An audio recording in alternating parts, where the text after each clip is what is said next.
Hey guys, welcome to our project to go. Today we're going to be creating an Among Us character.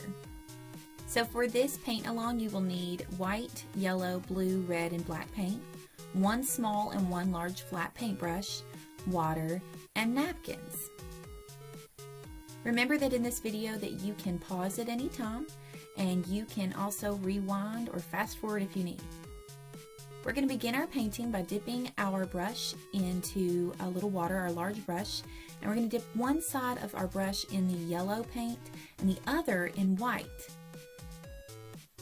This is going to create a little bit more of an opaque color, so it's not as transparent, it's not as see-through, and it also gives these nice little streaks of white in our painting. So we're going to start at the bottom of our canvas, and we are going to paint in a circle motion. You can refill your brush anytime when you need. So if you notice your paint is running out, again, dipping it in water just a little bit, kind of drying it on the side, and then dipping back into your paint the same way we did before. This is why I like to put my white paint in the center of my palette, just because I will be using white with most of the colors, and it kind of puts them side by side. So we're going to paint in this nice, smooth, curved motion, almost creating a sun-like picture right now.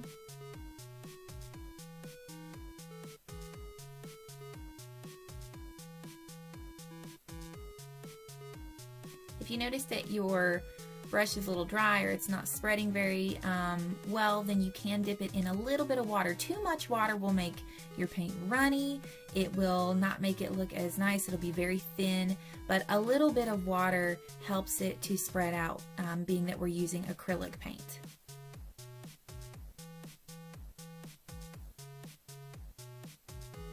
I do like to wring my brush out on the sides. Now when I'm rinsing my brush, I do rinse it and then wring it out.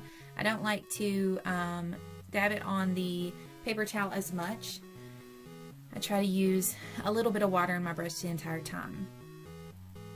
So now we're going to reload our brush, but this time with white and blue, the same way we did before. We're dipping half of it in the blue and half of it in white. And again, I like to keep the brush a little bit wet so that it can spread the paint a little bit more. And now I am painting right where my yellow left off on my canvas, and I'm going back in the same direction as I did before. If you notice, it kind of stops at the bottom. I'm not going in a full circle.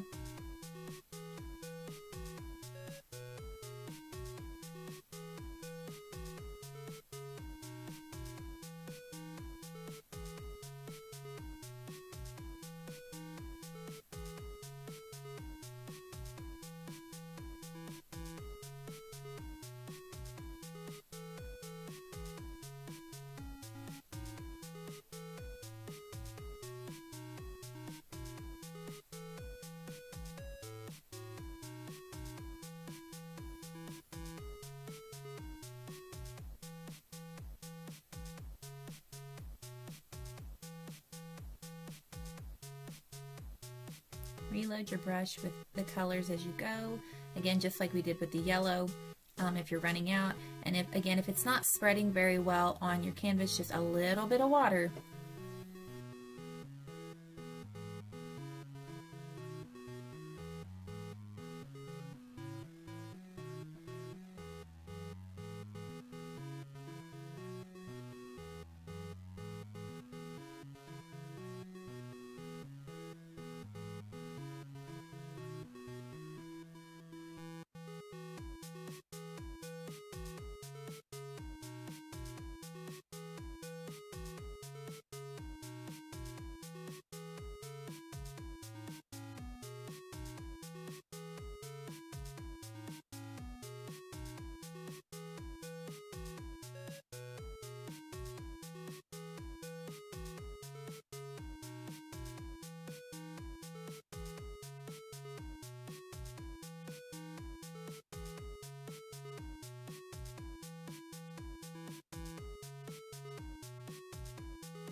Once you have almost reached the top of your canvas, you're actually going to fill your brush with blue and black now to finish off the gradient. So I don't rinse my brush out at this point, but if you would like the white to be completely out of it, you can.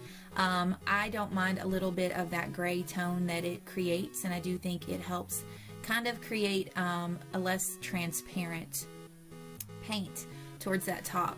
So now I'm going to finish it out again, the very top of my painting, with a very dark blue and black together.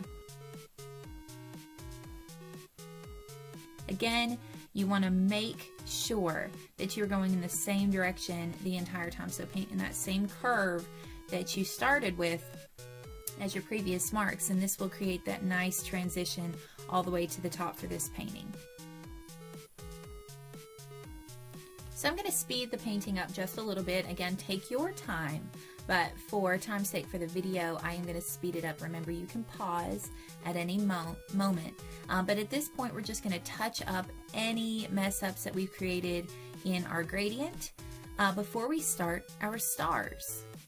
So in order to do our stars, we're going to get our large brush and we're going to use a little bit of water and white paint. Make sure your brush is clean, and you're going to tap the two brushes together to create stars all over your background. This creates some natural, cool little spots. Some of them are a little bit more clustered together, and some of them are spread out a little bit more. Next, we're going to rinse our brush out, and using red and white together in our large brush, we are going to outline the shape of our character.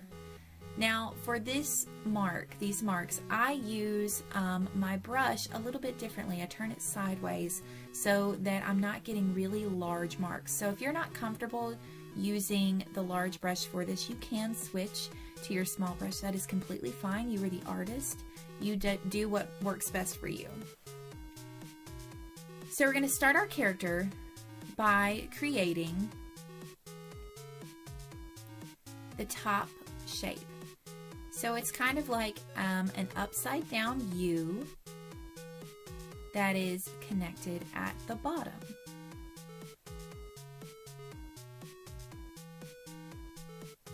Next, we're going to create the legs, and the legs of these characters are a little bit shorter. So I'm going to do a line that is slightly angled, and then another, and another, and again they should kind of fill the length a little bit of our top shape. Next, we're going to create the little backpack shape. I'm not super sure what that is. I guess it is a little backpack. So we're going to do a nice curved mark on the back of our character. Finally, continuing with the red and white, we're going to fill our outline in so that it makes a slight pink color. So your character for the painting that I'm doing is going to be a red character. So I'm starting with this light pink, number one, to cover my background, but also because it's going to create kind of a highlight in the end on my character. Again, speeding up the painting a little bit for time's sake. Remember, you can pause at any moment if you need more time. So let your painting set just for a moment to get a little tacky and kind of dry before we go to our next step. This will allow that paint to go on a little bit better. So using only red, we are going to outline the dark areas of our character, so the solid red areas. So I'm starting with the backpack, and I started with a diagonal line, and then I filled the rest of the backpack in. Now, starting at the top, I'm going to do a slight diagonal down,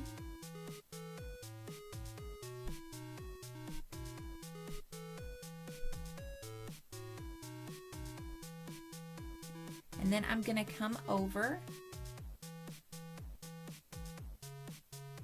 to the front of my character, and I'm going to get a slight curve towards the front of my character.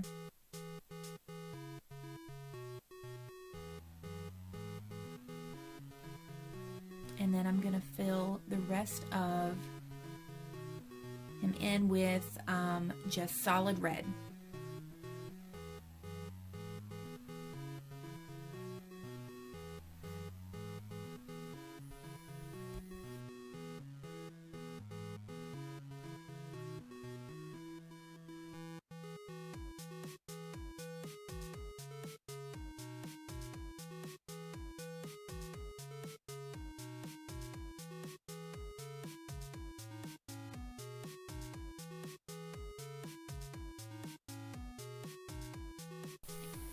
So next we are going to use our small brush, and we're going to mix a small amount of white and black together to make a little, well, it's quite a dark gray for our mask area on the character.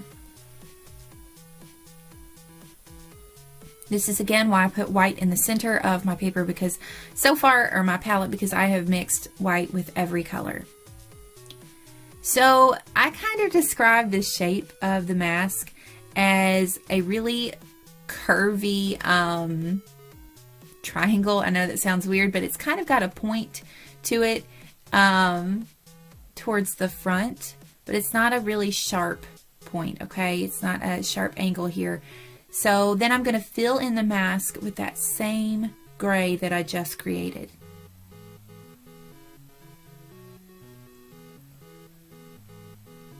Next, we're going to add more white, to the gray I created for the initial mask to create a next section. So it's going to create highlights in our mask. Starting at the top, I'll do a curve. Need it a little bit lighter. I'll come all the way over. So we're not going to the bottom of the mask, just the top. And I'm going to fill that section in with this gray. We're going to finish by adding one more highlight, which is slightly lighter than all of the other sections that I just created. You can use as much white as you want here, so if you want it really, really white, it's completely up to you. I like it to be a little bit of gray. And where I am painting over top of my other paint, it is going to mix in the gray I already have. We do want to let our character dry a little bit before starting this next section. I use a hair dryer. But finally, we're going to use a small brush and only black paint to outline our entire character. So at this point, with outlining, especially using black paint, you want to take your time, be precise. Don't try to rush through it. I do recommend letting it dry completely before doing this, just because you don't want your colors to mix in a whole lot with that outline. I like it to stand out quite a bit.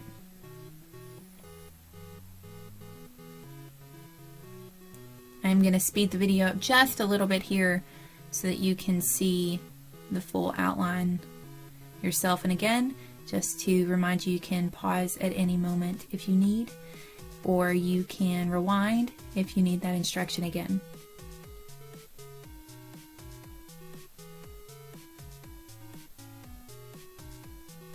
So last but not least, you're going to add any finishing touch-ups to your finished painting, and maybe you can even add your own hat to finish out your character. I really hope you guys enjoyed this. Thanks for joining, and happy creating.